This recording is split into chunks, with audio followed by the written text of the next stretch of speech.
Welcome to லக்ஸா சமையல். Hi friends, நம்ம இன்னைக்கு கொத்தவரங்க வத்தல் எப்படி போடுறதுன்னு பார்க்கலாம். அதுக்கு நான் நல்ல ஒரு அகலமான பாத்திரத்துல தண்ணி கொதிக்க வச்சிருக்கேன். நம்ம கொஞ்சம் உப்பு போட்டுக்கலாம். நிறைய உப்பு போடணும் தேவையில்ல, கொஞ்சம் வாயில வச்சு பாருங்க. கொஞ்சம் அந்த உப்பு தெரிகிற அளவுக்கு இருந்தா போதும். ஏன்னா நம்ம வீட்டுல போடுறதுனால ரொம்ப உப்பு போட தேவையில்ல. உப்பு நல்லா கரைஞ்சிருச்சு. இப்ப நம்ம கொத்தவரங்காய் எடுத்து போட்டுடலாம். உங்களுக்கு எந்த அளவுக்கு தேவையோ அந்த அளவுக்கு போட்டுக்கோங்க. இவ்வளவுதான் போடணும் அவ்வளவுதான் போடணும் இல்ல. கொஞ்சம் நல்லா கொதி வரட்டும். தண்ணி கொதிச்சு நல்லா ஒரு 5 நிமிஷம் நல்லா கையில வச்சு வேக வச்சிருக்கேன். ரொம்ப வேக வச்சிடக்கூடாது, ஓரளவுக்கு மீடியமா தான் இருக்கணும்.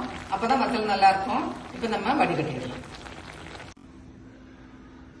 இப்ப நம்ம வடிகட்டியாச்சு. இப்ப நம்ம வெயில்ல காய வச்சிடலாம். இப்ப நான் கொத்தவரங்க ஒரு நாள் காய வச்சிருக்கேன். இந்த வெயிலுக்கு நல்லா காய்ஞ்சிருச்சு பிறகு நாளைக்கு ஒரு நாள் காய வச்சு எடுத்துடலாம். இப்போ நம்ம கொத்தவரங்காய் நல்லா காஞ்சிருச்சு. நான் 2 நாள் நல்ல வெயிலில் காய வச்சிருக்கேன்.